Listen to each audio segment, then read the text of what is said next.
दुर्वाद्वलद्युतितरं तरुणाब्जनेत्रं हेमाम्बरं वरविभूषणभूषणाङ्गं कन्दर्पकोटिकमनीयकिशोरमूर्तिं पूर्तिं मनोरथभुवां भज जानकीशम् पूर्तिं मनोरथभुवां भज जानकीशम् पूर्तिं मनोरथभुवां भज जानकीशम्।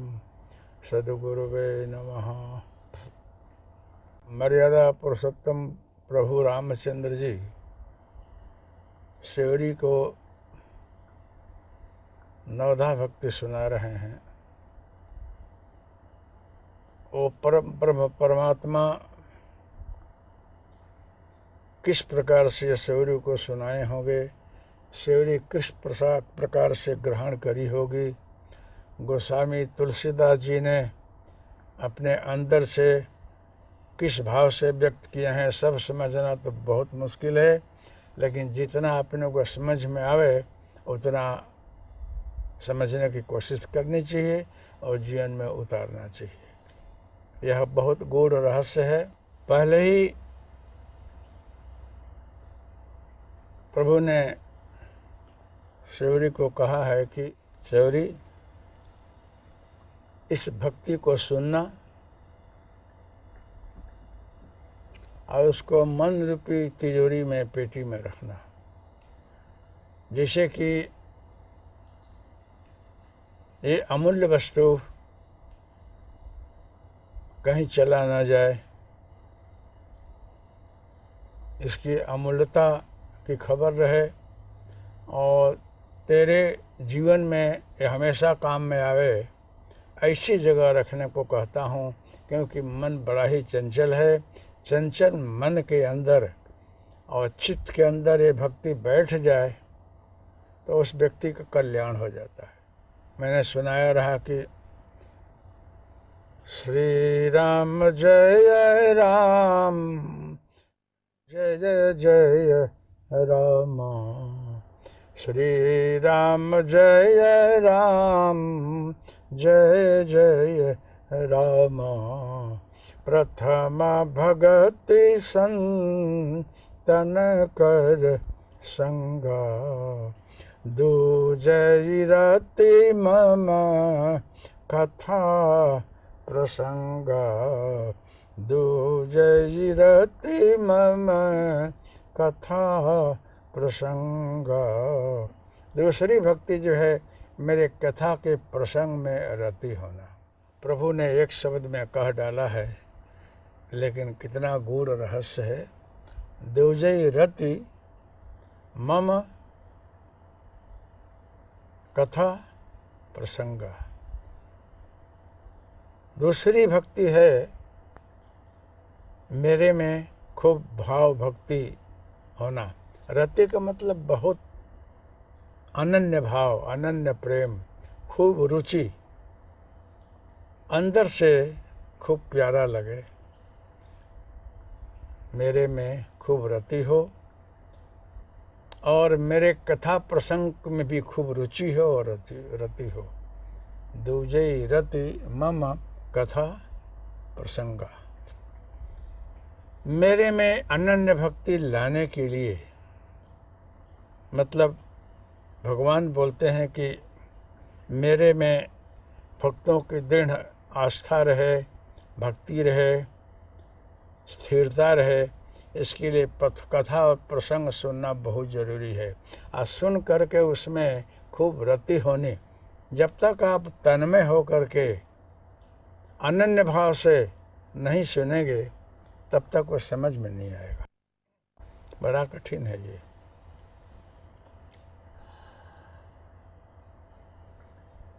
कहीं भी शंका हो गई, मन में दुविधा हो गई तो ये प्रसंग समझ में नहीं आता है।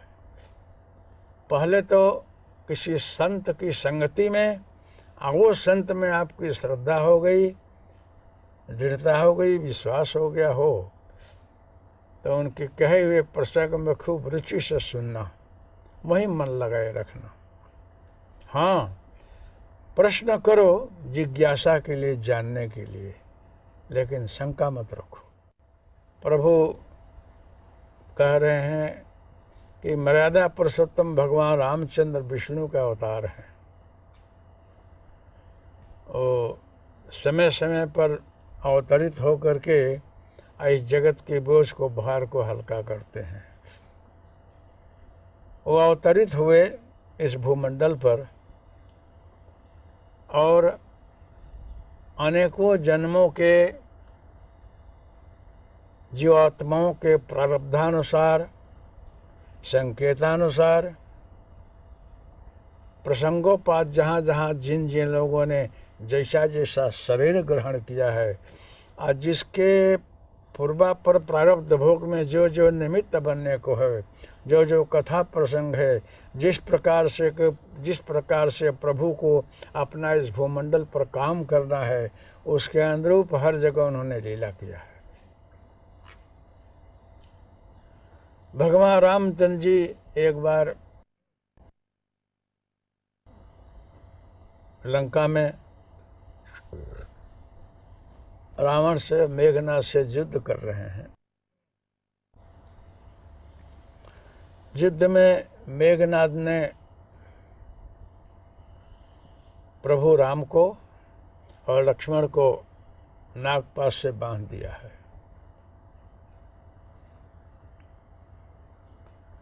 भगवान रामचंद्र नागपाश से बद्ध होकर के अचेत पड़े हैं।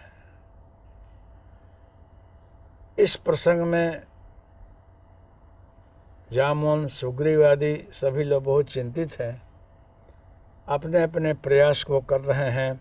ये लोग सोचते ही हैं इतने देर में हनुमान जी को जो काम करना रहता रहा वो अपना कर लेते रहे।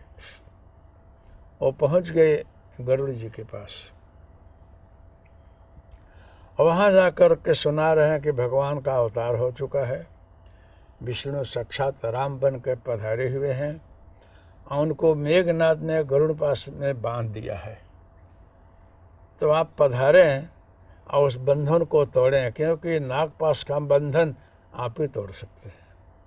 ये अधिकार आपको ही है और आप ही से बंधन टूटेगा, क्योंकि आप पक्षीराज गरुड़ हैं। ये हनुमान जी जो है गरुड़ जी को सुना रहे हैं। अब देखिए वहाँ गरुड़ जी को भ्रम पैदा हो रहा है। हनुमान जी हमेशा राम के सेवक हैं, चरण कमल में हाथ जोड़े खड़े रहते हैं, साक्षात ज्ञान स्वरूप हैं, ये कभी असत्य नहीं बोलेंगे। फिर भी गरुड़ जी को भ्रांति हो रही है। अब आप सोच लीजिए कि आप भगवान के 24 घंटा से निकट रहें, फिर भी कहीं आपको संदेह हो गया, शंका हो गई भगवान में, उनके प्रसंग में, कथा में, तो आपके बात समझ में नहीं आएगी। जिसके पीठ पर भगवान विष्णु सवारी करते हैं, जिनका चरण कमल उनके पीठ पर अड़ा हुआ है, वो गरुड़ धन्य हैं जिनके ऊपर भगवान विष्णु की सवारी है। और भगवान विष्णु आज माया करके राम बने हैं, नागपाश में बंधे हुए हैं, तो वहाँ गरुड़ जी को भ्रांति हो रही है।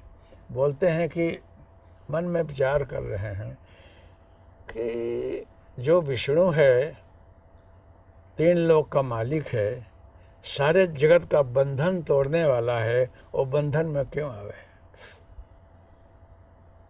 और भी नागपाश से बद्ध हो जाए। इतना सख्त हो गया है कि उसको कोई बंधन छुड़ा नहीं सकता है, और मेरी अपेक्षा कर रहा है मैं जाऊं तो उसका बंधन टूटे। मुझे तो बड़ी शंका हो रही है कि वास्तव में वो भगवान है कि नहीं। वो विष्णु के अवतार ही हैं, बहुत मुश्किल, क्या खबर क्या सच्चा है। उतने देर में नारायण नारायण नारायण करते नारद जी पधार गए। नारद जी बोलते हाँ हाँ गरुड़ जी, हनुमान ठीक कह रहे हैं, आप चलिए, आप जस लीजिए। प्रभु जो है इस समय ऐसी हालत में है और बहुत बड़ा काम करना है, माता सीता को लाना है। फिर गरुड़ जी को भ्रम हो रहा है कि कहीं खबर नहीं पड़ रही है कि नारद जी 3 लोक में विचरने वाले, सब रहस्य को जानते हैं, इनको भी नहीं समझ में आ रहा है कि जो विष्णु है, सारे जगत का मालिक है, वो बंधन में कैसे आ सकता है। नारद जी को भी नहीं समझ में आ रहा है। इस प्रकार से गरुड़ जी को वहाँ फिर भ्रांति बढ़ रही है। लेकिन अब ऐसे ऐसे महान पुरुष, महान आत्मा, महान देव हमारे यहाँ पधारे हैं, तो मैं ना भी कैसे बोल दूँ। खबर नहीं पड़ रही है कि ये लोग को कुछ समझ में नहीं आ रहा है, कि मुझे समझ में नहीं आ रहा है कि क्या मुझसे करा करके क्या समझाना चाहते हैं। बहुत मुश्किल है।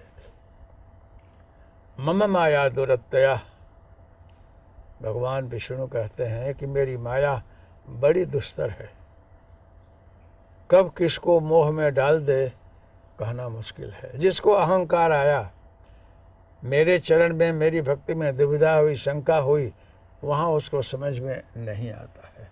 दूजे रति मम कथा प्रसंगात, मेरे कथा प्रसंग में खूब रति हो, अभिरुचि हो, अनन्य भाव हो, उसी को ये रहस्य में जो आता है।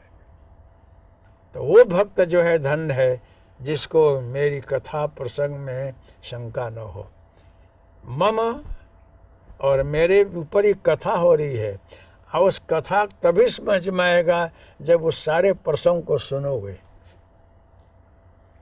कथा का सारा प्रसंग आप अगर नहीं सुनिएगा, तब तक आपको समझ में नहीं आएगा। इसलिए कथा जो है प्रसंग के साथ सुनाई जाती है, जिससे कि आपको भ्रांति न हो, आपकी उलझने हट जाए, दूर हो जाए। बहुत आग्रह करने के बाद गरुड़ जी वहाँ से उड़े हैं। आकर के देखे हैं कि मानव शरीरधारी भगवान राम बंधन में हैं।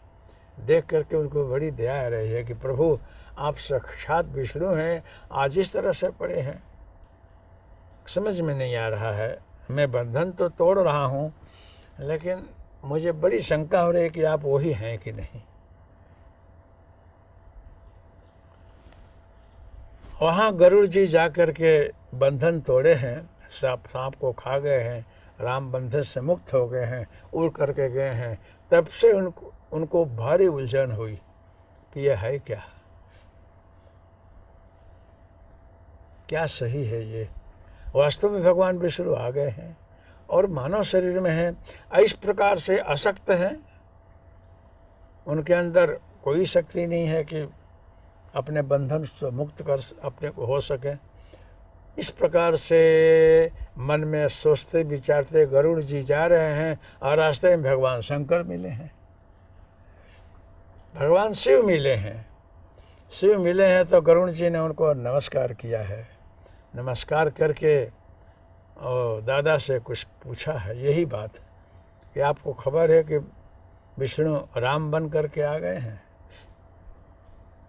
और आकर के प्रभु अगर आ गए हैं तो सही है, लेकिन क्या वो इतने समर्थ नहीं है कि अपने बंधन को तोड़ सके, उनको कोई बांध ले, ये बात समझ में नहीं आ रही है। मैं वो बंधन तोड़ करके आ रहा हूँ, सही क्या है। इसलिए हमको जरा बहुत भ्रांति है, हमारी भ्रांति को दूर करके एक शब्द में बोल दीजिए कि वही है क्या। भगवान शिव समझ रहे हैं कि ये गरुड़ हैं, पक्षी राज हैं ये, इनको अहंकार आ गया है कि मैंने भगवान के बंधन को तोड़ा। अगर ये विष्णु हैं और वही राम बन कर आए हैं तो आज मैंने इनको बंधन को तोड़ा, इतना तो कहूँ। गरुड़ जी मन में सोच रहे हैं तो भगवान शिव मन मन में विचार कर रहे हैं कि अगर आज मैं इनको बोल दूं, आज मैं इनको बोल दूं कि हाँ हाँ विष्णु ही है और तुम धन्य हो गरुड़, तो तुमने उनका बंधन तोड़ा आज बहुत लाभ लिया तुमने, तो इसका अहम और बढ़ जाएगा कि मैं पक्षी राज हूँ, मैं कुछ असाधारण कार्य करके आ रहा हूँ। तो इस पक्षी राज का अहंकार जाएगा नहीं और बढ़ेगा तो इसका अहित हो जाएगा। परमात्मा हमेशा जीव मात्र का कल्याण करता है। वो जेन केन प्रकारेण कल्याण ही करता है। भगवान शिव सोच रहे हैं कि अगर मेरे उपदेश देने से इसकी भ्रांति दूर हो जाएगी तो भी अहंकार बढ़ जाएगा। शंकर ने समझाया तो मैं समझा। तो बोल रहे हैं कि ऐसा करो गरुण, तुम काकभुसुंडी के पास जाओ, एक पक्षी राज हैं काकभुसुंडी, आओ बड़े सत्संग करते हैं।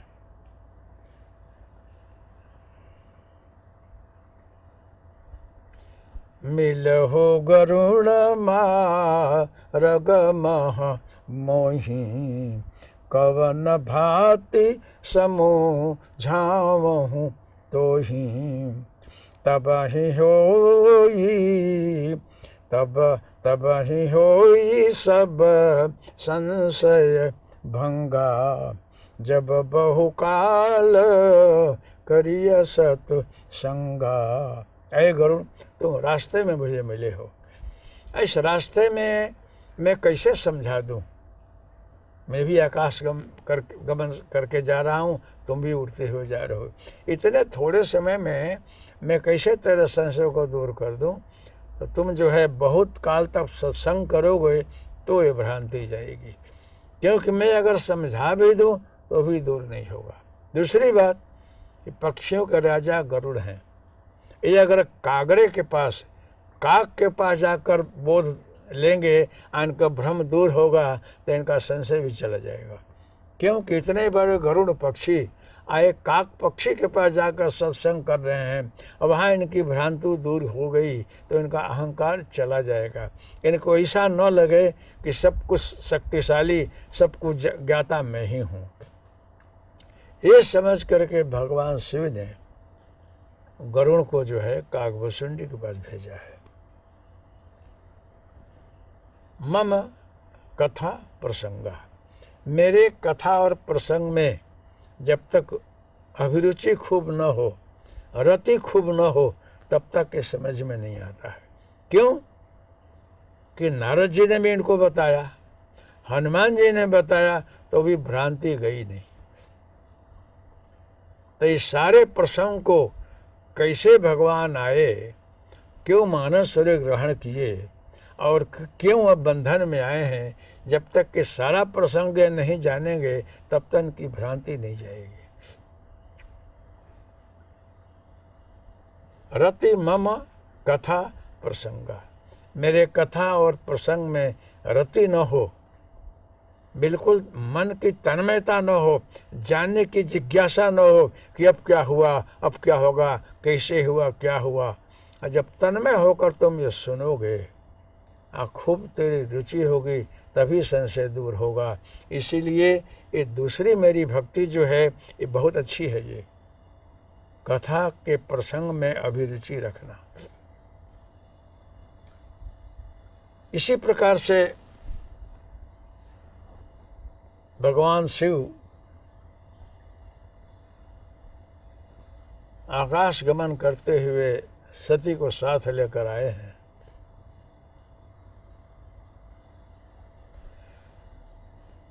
और रास्ते में माँ सती देखती हैं कि भगवान शिव आकाश गमन करते हुए किसी को नमस्कार कर रहे हैं और आँख में अश्रुपात हो रहा है। अब बड़े गदगद होकर के नमस्कार कर रहे हैं। तो माँ ने पूछा कि आपने किसको नमस्कार किया? आप देव को देव हैं, महादेव हैं, सारी सृष्टि आपको नमस्कार करती है, आपने किसको नमस्कार किया? बोले मेरे इष्ट देव हैं, मेरे परमात्मा हैं, प्रभु हैं। आज इस सृष्टि में मानव शरीर लेकर के कुछ लीला करने के लिए आए हैं, इसलिए मैं उनको नमस्कार कर रहा हूँ। कौन? कि भगवान विष्णु आज मानव शरीर में यहाँ पधारे हुए हैं। सती उनको मैंने नमस्कार किया। माँ सती को वहाँ भ्रांति हो गई, वहाँ उनको भी। शंकर जी बोल रहे हैं, देवों को देव हैं, ये महादेव हैं, ये बोले बात पूरी हो गई, लेकिन माँ को वहाँ भ्रांति हो रही है। कथा सुना दिया, लेकिन प्रसंग के अनुसार उनको बताया नहीं, इसलिए समझ में नहीं आ रहा है। मम कथा प्रसंगा, जब तक कथा का सारा खोल करके प्रसंग न सुनाया जाए तब तक कभी अभिरुचि नहीं होती है। इसलिए जब मेरे अंदर गाढ़ भक्ति उत्पन्न करनी हो, मेरे मैं बनना हो, तराबोर हो जाना हो, तो मेरे सारे रहस्य को सुन लो। और उससे सुनो जो संत है, ज्ञानी है, जो इस रहस्य को जानता है, जो वो मैं है, वो सुनाएगा तो तुम भी उसी के तरह से प्लावित हो जाओगे, विभोर हो जाओगे, उसमें डूब जाओगे, फिर कोई भ्रांति नहीं होगी।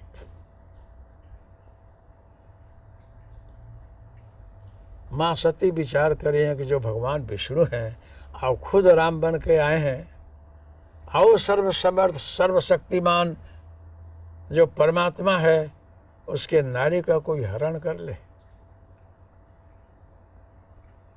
और नारी हरण के वियोग में धनुष बाण लिए दोनों भाई भटक रहे हैं, हासीते कर रहे हैं, अश्रुपात कर रहे हैं।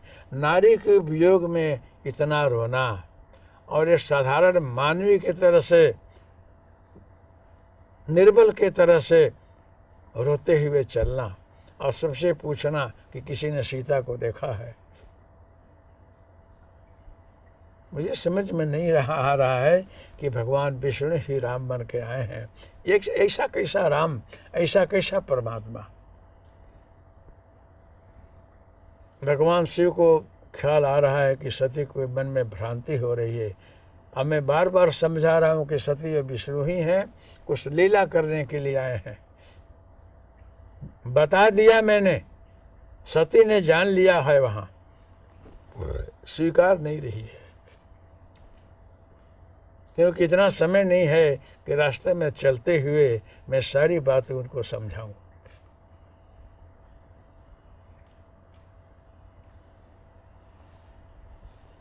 भगवान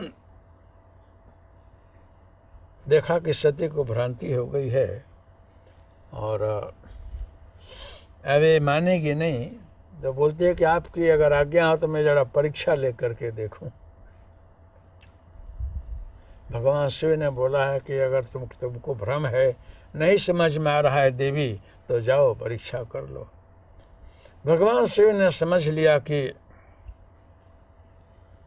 अब इनका कल्याण नहीं है, कुछ भी अघटित घटना घटने को है, और सती जो है जा रही है, ठीक है जाने दो।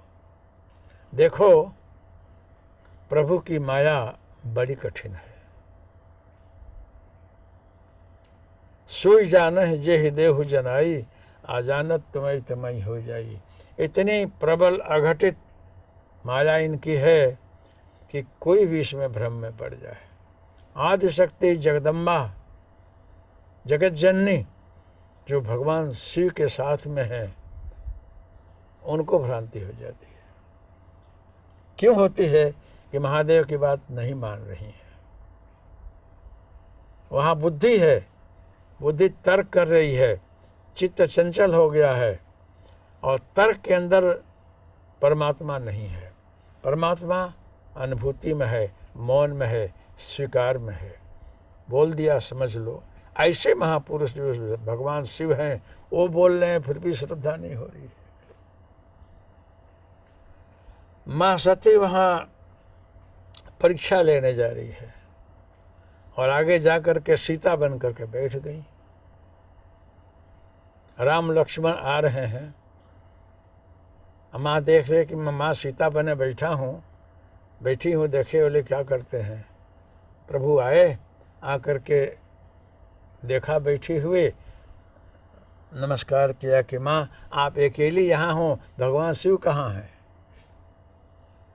फिर माँ सती माँ को कंपन हो गया, भ्रांति हो गई। ये तो पहचान गए, ये होए न होए राम ही होंगे, भगवान ही होंगे। नहीं तो मेरे इस माया में शरीर को जान लेना कोई साधारण सब तो नहीं जान सकते। उस समय माँ जो है कुछ विचार मग्न हो गई, फिर बोले कि हाँ मैं इसे ही आ गई और भगवान शिव हैं अभी आ रहे हैं। जब रामचंद्र जी आगे जा रहे हैं तो माँ को राम लक्ष्मण जानकी दिख रहे हैं। सती माँ को पीछे देखती है तो राम लक्ष्मण जानकी, जहाँ देखती है राम लक्ष्मण जानकी ही दिख रहे हैं सती माँ को। वो कांप उठी, बहुत भ्रांति में पड़ गई है।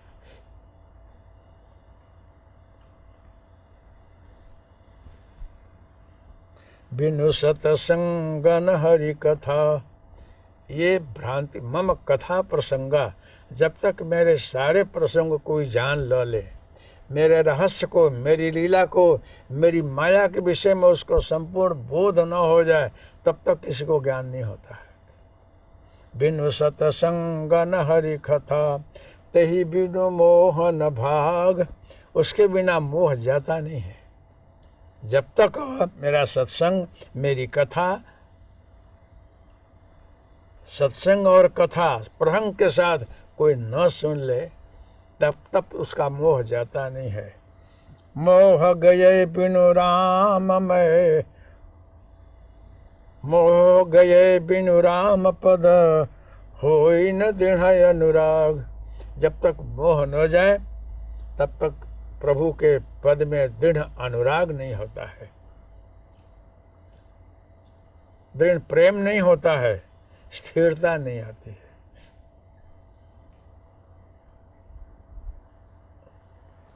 माँ सती घबरा गई हैं। फिर प्रसंग बहुत बड़ा है। वहाँ से माँ उठी हैं और बहुत उदास होकर के मन में ग्लानि करते हुए भगवान शिव के पास आई हैं।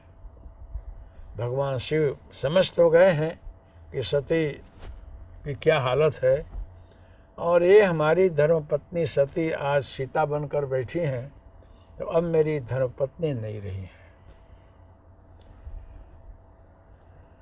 तो आगे कथा बहुत लंबी है। भगवान शिव ने संकल्प किया है, शिव संकल्प किन्ह मन माही, सती भेंट अब यही तन नाही। समाधि में बैठे हैं, एक कथा आगे की है। कहने का मतलब यह है कि कथा प्रसंग में जब तक दृढ़ता न हो, अनुराग न हो और सब कुछ समझ में नहीं आए, तब तक मेरे चरण कमल में मेरे अंदर दृढ़ता नहीं आती है। इसलिए वो दृढ़ भक्ति तभी होगी जब तक मेरे कथा प्रसंग में तुम्हें अनुराग होगा। आए तभी होगा जबकि कोई सुनाने वाला ऐसा महान पुरुष हो जो खोल खोल करके सारे रहस्य को तुझे बता दे, फिर तुझे भ्रांति नहीं होगी। इसके बाद माँ की भ्रांति हट गई है। और गुरु जी जब गए हैं काकभूषुंडी के पास, वहाँ कथा सुने हैं, तो वहाँ उनकी भी भ्रांति दूर हो गई। क्यों? बहुत काल तक सत्संग किए हैं। जब बहुकाल किन सत्संगा, बहुत काल तक सत्संग करके पूछ करके प्रश्न समाधान किए हैं, फिर जो उनकी भ्रांति चली गई, उसके बाद उनके अंदर दृढ़ भक्ति हुई है, फिर हिली नहीं है। याज्ञवल्क्य भरद्वाज जी के प्रसंग में भी ऐसे ही है। काकभूषुंडी और गरुड़ के सत्संग में यही है। गरुड़ जी को भी भ्रांति हुई है। गरुड़ जी काकभूषुंडी जी को भी भ्रांति हुई है। गरुड़ जी को सुना रहे हैं, ये गरुड़ तुम्हारी क्या गजु है, मैं यहाँ कितने महाप्रलय हो चुके, कितने बार सृष्टि बदल गई, तब से मैं यहाँ पड़ा हूँ। अरे गरुड़,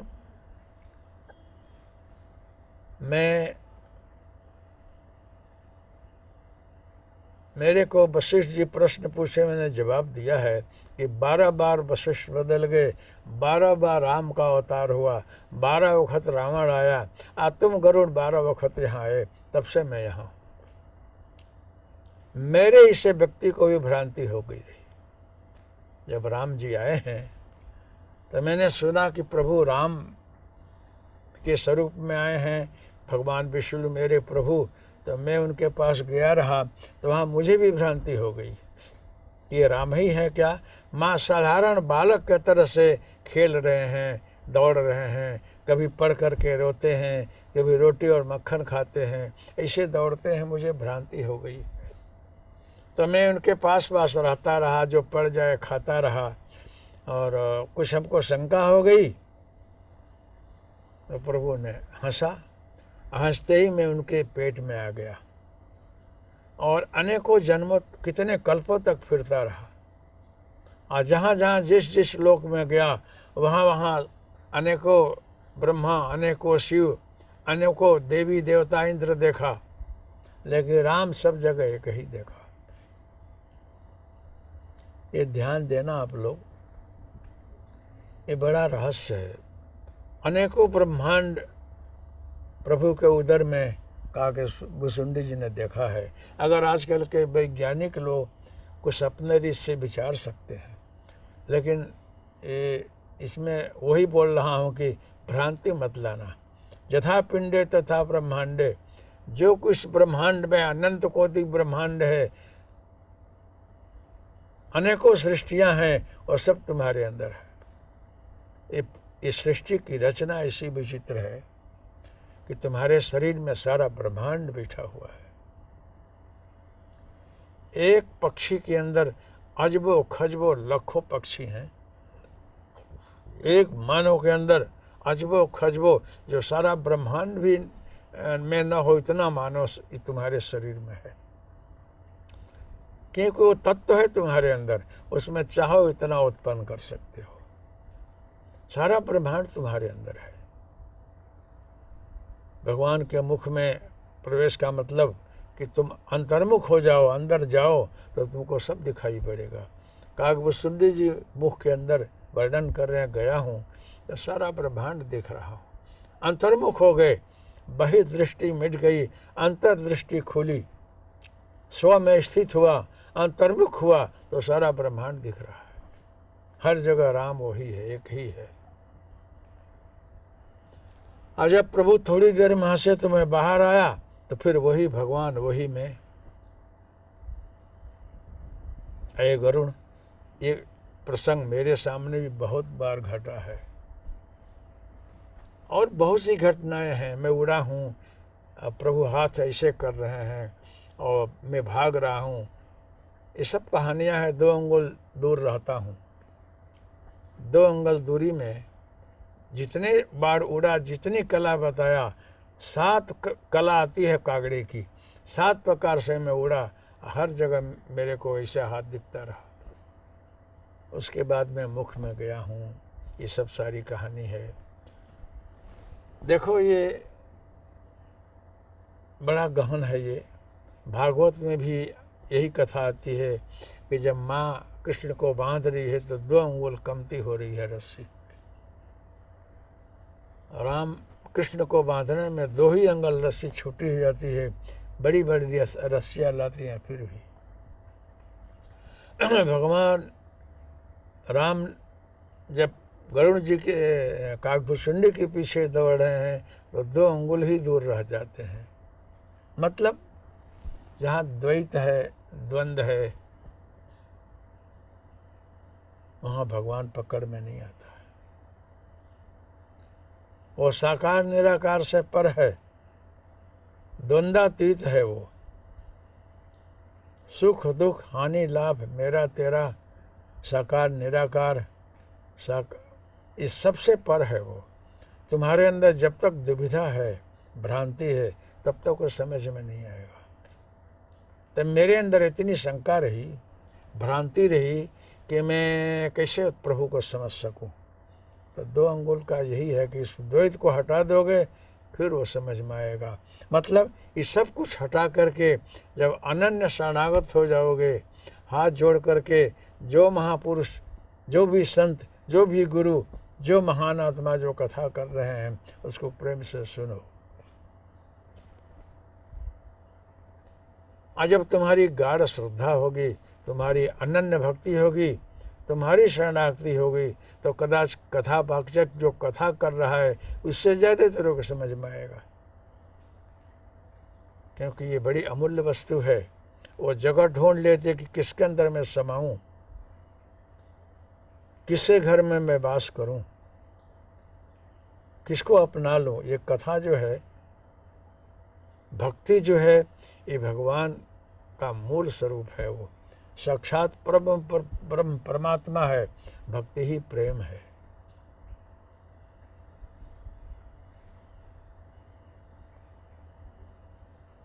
तो मम कथा प्रसंगा, मेरे कथा प्रसंग को जब तुम जानोगे ना तो ही यह समझ में आएगा। कहीं भी किसी भी व्यक्ति को कुछ अनुभूति हुई हो, कुछ देखा हो, तो कैसे कहे।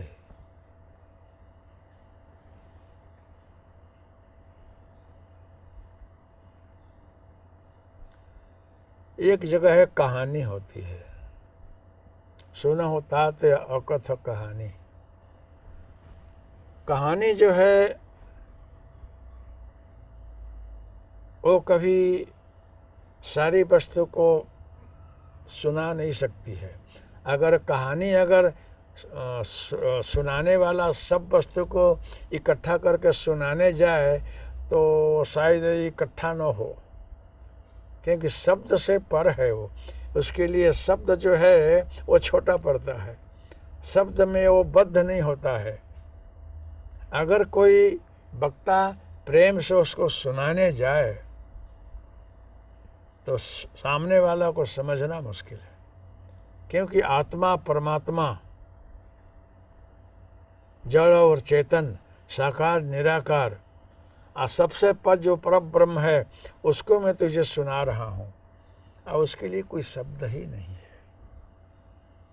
फिर भी अगर सुनाने जाए अगर उस कहानी को, तो वाणी में वो व्यक्त नहीं हो पाता है। अगर तुम समझना चाहोगे तो भी बड़ा मुश्किल हो जाएगा। तो कहानी जो है, जो परम परमात्मा की है ना, वो शब्द में नहीं आती है। एक कथा है। कथा तभी समझ में आएगा। कथा इतना विस्तार है कि बस पूछो नहीं। एक ही ब्रह्म की, एक ही परम ब्रह्म परमात्मा की लीला इतनी विशाल है, इतनी व्यापक है, इतनी असीम है कि जब से सृष्टि हुई है तब से जो है अपनी लीला, अपना रहस्य बता रहा है सबको। इतना विशाल है कि सारे प्रसंग को जब हम कहेंगे तो तुझे धीरे धीरे समझ में आएगा और तुम उसको अपने अंदर उतारोगे।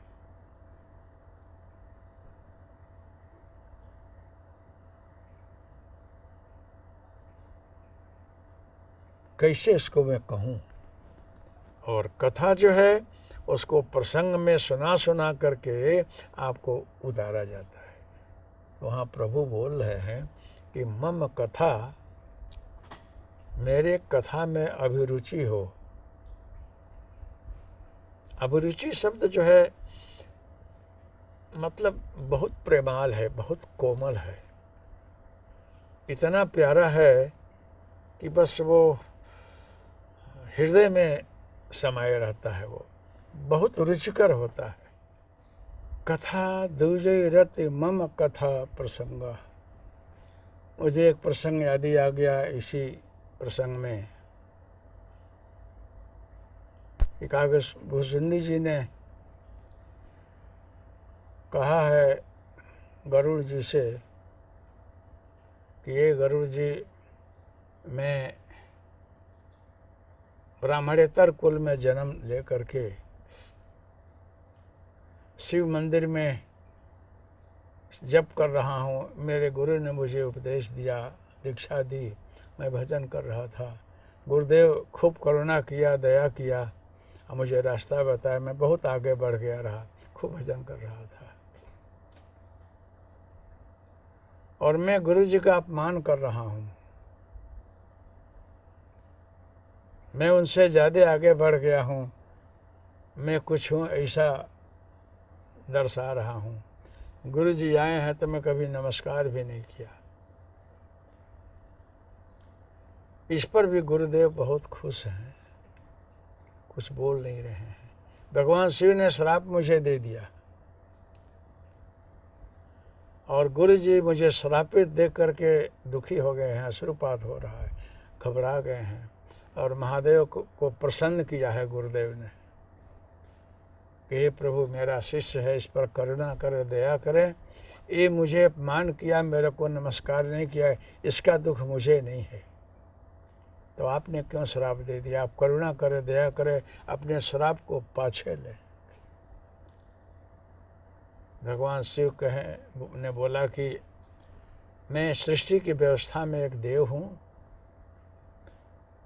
ये सृष्टि की मर्यादा में कोई भंग न हो और मर्यादित कोई न हो जाए, इसको स्थापित रखने के लिए मैंने श्राप दिया है।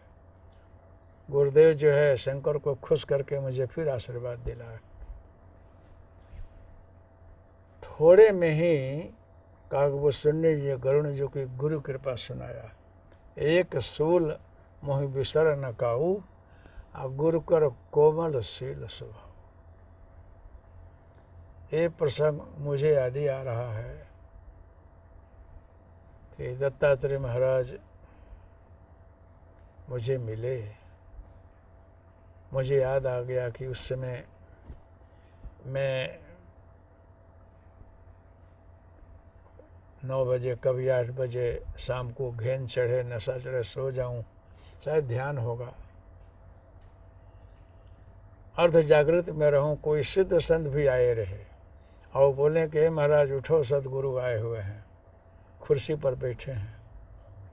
तो मेरे को उठने का मन नहीं हो रहा था, मैं सोया हूँ, गुरुदेव बैठे हैं, ऐसा हमको लोग सुना रहे हैं। तो भी वो बोलते हैं कि नहीं, उसको सोने दो, वो थका हुआ है सारे दिन का, आज कुछ खाया नहीं है, कि फलाहार नहीं किया है, अथवा तो बहुत थका है, इसको सोने दो, जाने दो, उसको मत उठाओ, उसका हैरान मत करो। गुफा में हमको गर्मी लग रही है कि कोई हमको पंखा हिला रहा है, ये उसमें पंखा नहीं था। ये सब हमको याद ही आ रहा है कि कितने करुणा में हैं, कितने दया के सागर हैं कि उस समय जो है कुछ भी भूल हो जाती रही, कुछ भी होता रहा, वो समझाते रहे कि मेरा स्वभाव क्या है।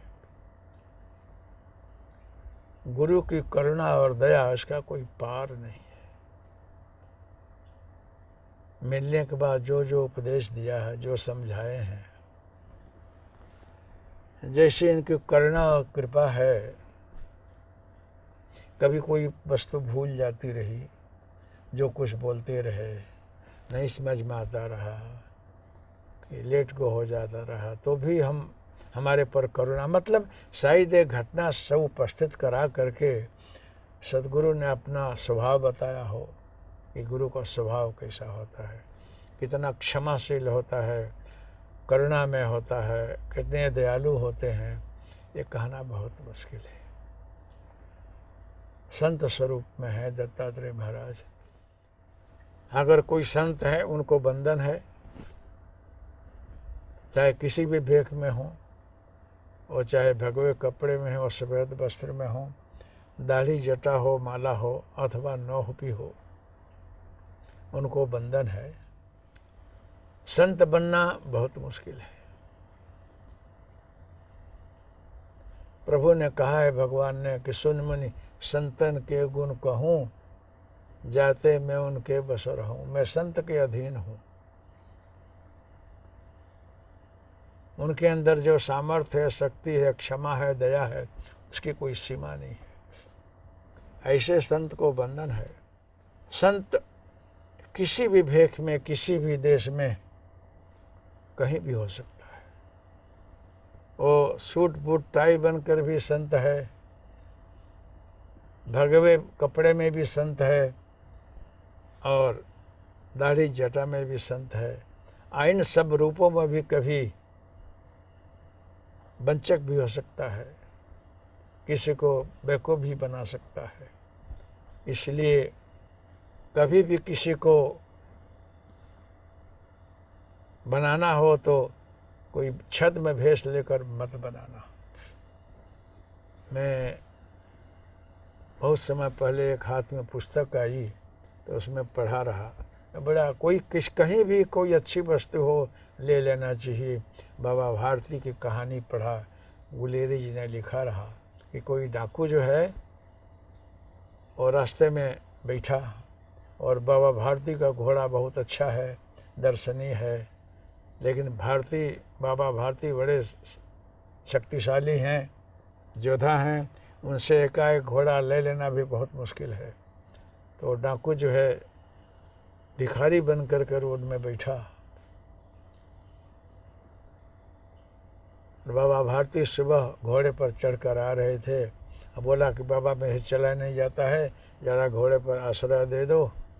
और दयालु ने उसको घोड़े पर बैठा करके सोचा कि थोड़ी देर उसको छोड़ दूंगा। बैठाए, खुद बैठना चाहे तो उसने बोला कि बाबा आप धीरे धीरे चलो, मैं धीरे धीरे ही चलूँगा और आगे जाकर मैं आपको बोलूँगा उतार दो मुझे।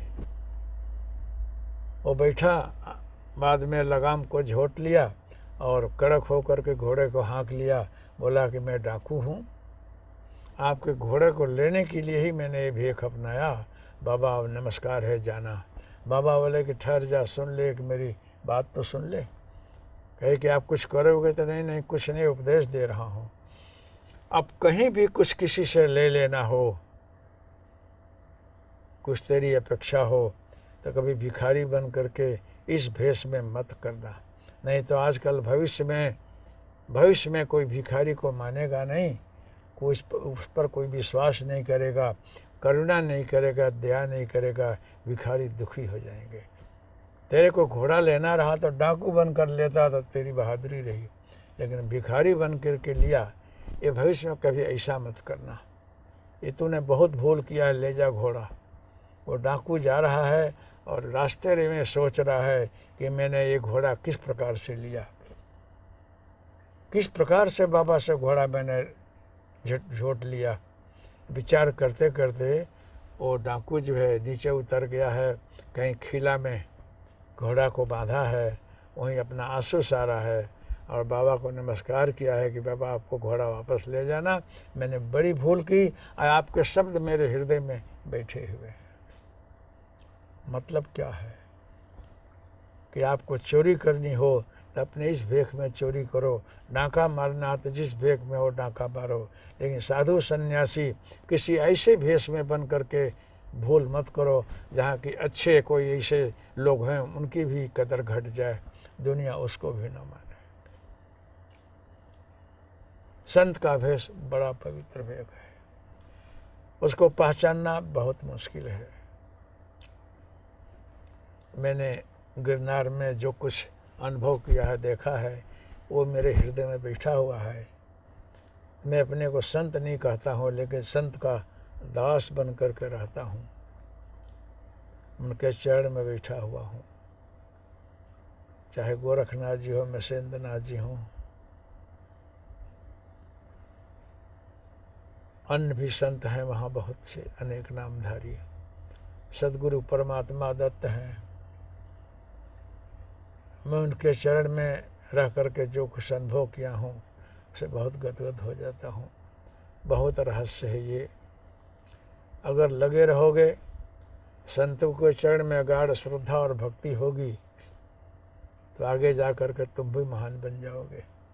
लेकिन इस 5 तत्व के स्थूल शरीर को जो कि जन्म लेकर के आए हो इस भूमंडल में, अपने प्रारब्ध को भोगने के लिए, इसमें दुख आवे के सुख आवे, कर्म जो करते हुए प्रारब्ध को भोग लो, लेकिन नवी कोई भूल करके नवा प्रारब्ध मत बनाओ। इस मानव शरीर को ये बारंबार नहीं मिलता है, इसको फिर भटका मत दो, गर्त में मत डाल दो, इसे संभालो। तुम्हारे को खाना न मिले तुझे तो थोड़ा खा करके रहो, किसी भी हालत में जी लो, लेकिन किसी को बेवकूफ़ मत बनाओ, किसी को ठगो मत, इस स्थूल पिंड के भरण पोषण के लिए किसी को हैरान मत करना, झूठ बोल करके मत इसे पोषण देना। सच्चा बोलो, प्रभु का नाम लो, तुमसे जो कुछ हो सके कर्म जो करो, तुम्हारे नसीब से जो कुछ मिल जाता हो उसमें गुजरान करो, लेकिन किसी को सता करके, झूठ बोल करके, चोरी करके, बेवकूफ़ बना करके मत लो। अगर तुझे ये मानव शरीर मिला है, बड़ा अमूल्य है।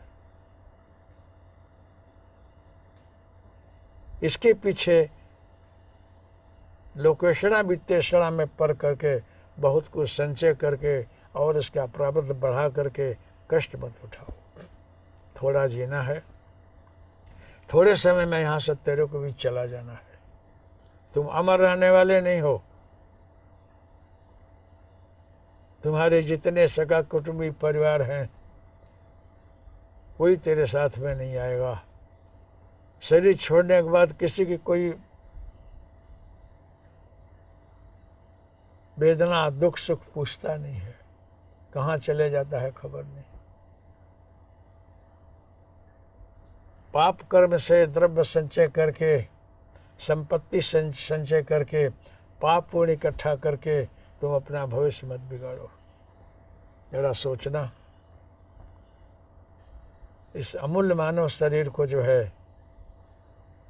हीरा से भी कीमती है, बहुत अमूल्यवान है। इसे प्रभु का नाम स्मरण करके सन्मार्ग में चल करके अपना कल्याण करना।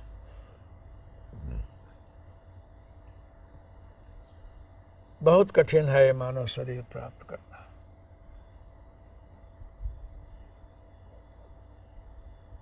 ये कथा प्रसंग इसीलिए है कि भवाटवी में भटका हुआ मानवी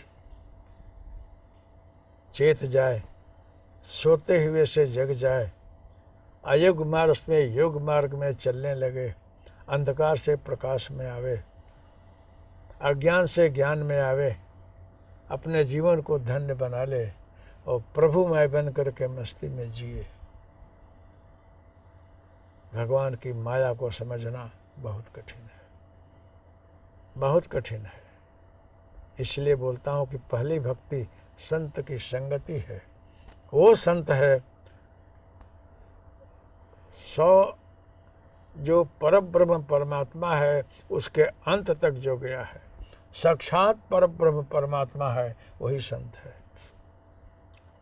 जहाँ अंत हो गया है, जहाँ कुछ है ही नहीं है, अंत को भी जो जानता है,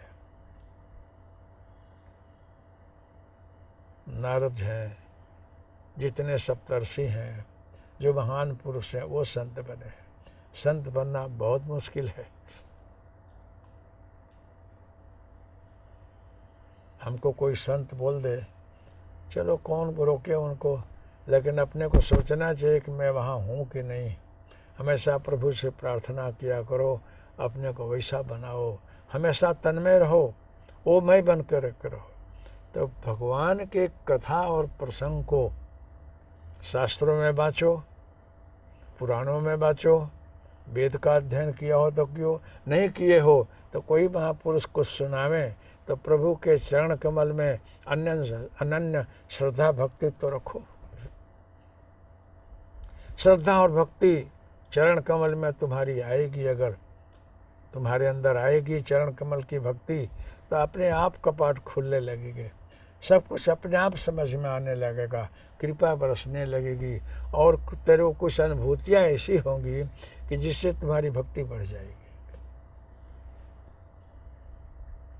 जितने लोग भी हुए हैं, जितने महान पुरुष हुए हैं, हनुमान जी हैं, ज्ञान स्वरूप हैं, क्या नहीं जानते हैं वो, फिर भी जब सुग्रीव जी ने भेजा है ना, तो ब्राह्मण बन करके आए हैं, संस्कृत में बोल रहे हैं, राम से संवाद कर रहे हैं, राम जी सरल भाषा में बोल रहे हैं, तो भी हनुमान जी को समझ में नहीं आया कि यह है कौन। ये मानव शरीर में वही है क्या? माथ नाई पूछत अस भयऊ, माथ नाई मतलब नमस्कार करके। किसी ने बोला है कि ब्राह्मण का स्वरूप जब लिया है तो राम तो क्षत्रिय, वहाँ नमस्कार कैसे किया? मर्यादा तो यही बोलती है कि सृष्टि की मर्यादा में जहाँ जिस स्वरूप में हो उसको निभाओ। तो बोला है कि भाई यही तो बात है कि कथा प्रसंग को, सारे रहस्य को जानना बहुत मुश्किल है। अगर कोई बोल दिया कि हाथ जोड़ करके बोले तो तुझे तो समझना चाहिए कि पर ब्रह्म परमात्मा ही इस रूप में आए हैं, तो उनको नमस्कार करने में कोई योग्य नहीं है। फिर भी अगर तुम पूछते हो तो ब्राह्मण को माथनाई बोलते हैं। माथनाई मतलब जिनको सारे दुनिया माथ नमाती है, उनको हम ब्राह्मण बोलते हैं। तो माथनाई मतलब जो विप्रदेव हैं, पूछो तो असभयो, इस प्रकार पूछ रहे हैं तो शंका करने वालों को भ्रम चला गया, क्योंकि बुद्धि है ना तर्कशील है, वो बहुत कुछ सोचती है। न ही जाना हो, जहाँ तक दौड़ लगाना हो ना वहाँ तक दौड़ती है, लेकिन समझ में नहीं आता है कुछ। तो हनुमान जी वहाँ गए हैं, अब वहाँ जो है उनके रहस्य को नहीं जान सके। वो भी बोलते हैं कि प्रभु आप इस रूप में विचर रहे हैं, कौन जाने आपको। तो प्रभु की माया वही जानता है जिसको वो जना देते हैं। ईश्वर की माया को, रहस्य को एक संत जानता है। क्यों? कि संत के मन में तर्क नहीं है, चंचलता नहीं है, वो रहस्य को जान करके अपने स्वरूप में रहता है। तो प्रभु बोल रहे हैं कि हे सौरी, तुम भिलनी, पढ़ी लिखी कुछ नहीं, जंगल में आई, संतों की सेवा की, और सेवा के अंदर से जो भाव जगा वो तेरे अंदर आया। इसमें तेरे पर गुरु कृपा। गुरु ने बोल दिया कि कहीं जाना नहीं, यहीं तेरे को प्रभु मिलेंगे, राम नाम जपते रहना। और तेरी कितनी दृढ़ श्रद्धा कि गुरु जी ने जो कुछ कथा सुनाया है, बोला है, तेरे को गाढ़ श्रद्धा। तू इतनी वृद्ध हो गई है स्थूल शरीर से, इस वृद्धावस्था तक पहुंचने तक तुम्हारी श्रद्धा हिली नहीं। आज परिणाम है कि तेरे गुरु की कृपा तेरे पर बरसी है। वो गुरु की कृपा मुझे खींच कर तेरे पास ला दी। मैं भी भक्तों के अधीन हूँ, पराधीन हूँ। भक्त जो बोलते हैं वहाँ मुझे करना पड़ता है। सुन मुनि संतन के गुण कहूँ, जाते मैं उनके बस रहूँ। मैं उनके अधीन रहता हूँ, वहाँ मेरी कुछ नहीं चलती है। वो बोल दें वो सब करना पड़ता है। मेरी मर्यादा है, लेकिन वो मर्यादा सब पर है, कुछ भी कर सकते हैं। वो सर्वशक्तिमान है। तो ऐसे हो रही तेरे अंदर इतनी गाढ़ भक्ति है, और सारा प्रसंग को तुमने श्रद्धा में, दृढ़ता में, भक्ति में बदल दिया है। जय रति मम कथा प्रसंगा, मेरे में, मेरी कथा में, और कथा के साथ वो प्रसंग, जो कथा तभी तक समझ में आती है जो सारा प्रसंग आप जाने। कहाँ किसका क्या संबंध है, क्या रिलेशन है, ये शरीर कैसे आया, कैसे बना, ये घटना क्यों घटी। जब तक सारा प्रसंग आपको न सुना दिया जाए तब तक आपको इसमें दृढ़ता नहीं आएगी, चंचलता रहेगी। इसीलिए ने थोड़ा थोड़ा प्रसंग सुनाया कि शंकर ने बोल दिया, फिर भी सती जी को समझ में नहीं आया, तो सारी कथा सुनानी पड़ी हिमालय में कि राम क्यों बने और कहाँ से श्रापित हुए और किस प्रकार से रावण आया, रावण के आने के क्या कथा है, ये सब सुनाया। हर जगह, भागवत में भी है, रामायण में भी है। तो सारी कथा प्रसंग सुना दिया जाए तो वो भक्ति दृढ़ बन जाती है। तुझे रति, मेरे कथा प्रसंग में खूब अभिरुचि हो, रति हो, खूब प्रीति हो, अनन्य भाव हो, और वक्ता जो है कोई संत हो जो मेरे को समझता हो, वो अगर सुनाएगा तो श्रोता के मन में बात बैठ जाती है। तो मेरे को पाना हो, मेरे को समझना हो, अपने स्वरूप को प्राप्त करना हो, सहज अवस्था में आना हो, मुक्ति प्राप्त करनी हो, स्वस्वरूप को जानना हो, तो मेरे कथा प्रसंग में अभिरुचि रखो। जब रखोगे तो अगर तुम मुझे समझोगे, उसके पहले तुम खुद को समझ जाओगे। तो तुझे अपने को समझना है तो मुझे समझो, मेरे को समझोगे तो तुम अपने को समझ जाओगे। रास्ता बताने वाला कोई गुरु और संत है। संत कृपा सिवाय ये बात बनती नहीं है। जहाँ जहाँ मुझे आना हुआ है, जहाँ जहाँ घटनाएं घटी है, हर जगह किसी संत की भूमिका प्रधान रही है। हर एक प्रसंग में, हर एक कथा में, हर एक जगह कोई संत हाजिर हुआ है और उसके अनुसार ही ये घटना घटती गई है। तो दूजे रति मम कथा प्रसंगा, मेरे कथा प्रसंग में रुचि हो, वो दूसरी भक्ति है। ऐसी भक्ति से गाड़ी फिर आगे चलती है। पाया मजबूत है, संत की कृपा है। संत से तुमने सत्संग सुना है। सत्संग इसी को बोलते हैं कि सच्ची बात को सुना दे और सच्ची संगति में तुझे ला दे। तुम्हारी संगति कहीं भटक गई है, अलग रास्ते में चले गए हो, रास्ता भूल गए हो, जाना है कहाँ, न जा रहे हो कहाँ।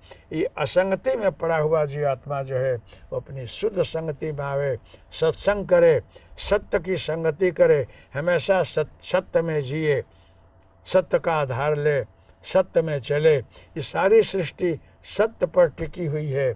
ऐसे कोई संत मिलते हैं जो सत्संग सुनावें। सत्संग का मतलब ये सत्य की संगति। और वहाँ कोई आता है तो उसका कल्याण हो जाता है, असत्य चला जाता है, भ्रांति हट जाती है और उसका कल्याण हो जाता है। तो ऐसे वाली दूसरी भक्ति जो है, दूजे रति मम कथा प्रसंगा, दूसरी भक्ति जो मेरे कथा प्रसंग में अभिरुचि होना, ये दूसरी कथा है और वो तेरे में है। आगे जाकर बताएंगे, पहले 9 सुना रहे हैं और 9 सुनाने के बाद बोलेंगे सब कुछ तेरे अंदर है। देखो, इस प्रसंग को सुनाने के लिए महापुरुष लोग अनेकों प्रकार से तुझे समझाएंगे, बड़ा रोचक बनाएंगे, विशाल है, लेकिन मूल रहस्य यही है कि मेरे चरण कमल में अनन्य श्रद्धा भक्ति। मेरे प्रसंग को सुन करके प्रेम से सुनो और तेरे अश्रुपात होते रहें, वो मैं बन कर सुनो, मेरे में तन्मय हो जाओ, मेरे में डूब जाओ और सारी भ्रांतियों को हटा करके मेरे वंदना करो, मेरे में रहो। रहस्य इतना ही है, इसको जिस प्रकार से समझना हो समझो। चाहे अनेकों घटना सुनाई जाए, कथा सुनाई जाए, लेकिन मूल रहस्य यही है कि वहाँ तुम स्थिर होकर के और तन्मय होकर के उसी में डूबे रहो, मस्त रहो। वही दूसरी भक्ति है। हरिओम तत्सत। जय गुरुदत्त। आज इस प्रसंग को यहीं मैं विराम दे रहा हूँ। सब लोग प्रेम से अपने जीवन में उतारना। संत और भगवान एक ही होते हैं। खूब गाढ़ श्रद्धा रख करके, ईश्वरमय बन करके भक्ति करना, श्रद्धा रखना, आगे बढ़ना। श्री राम जय राम जय जय राम, श्री राम जय राम जय जय राम, श्री राम जय राम जय जय राम। सद्गुरुवे नमः। बोलो संत भगवान की जय।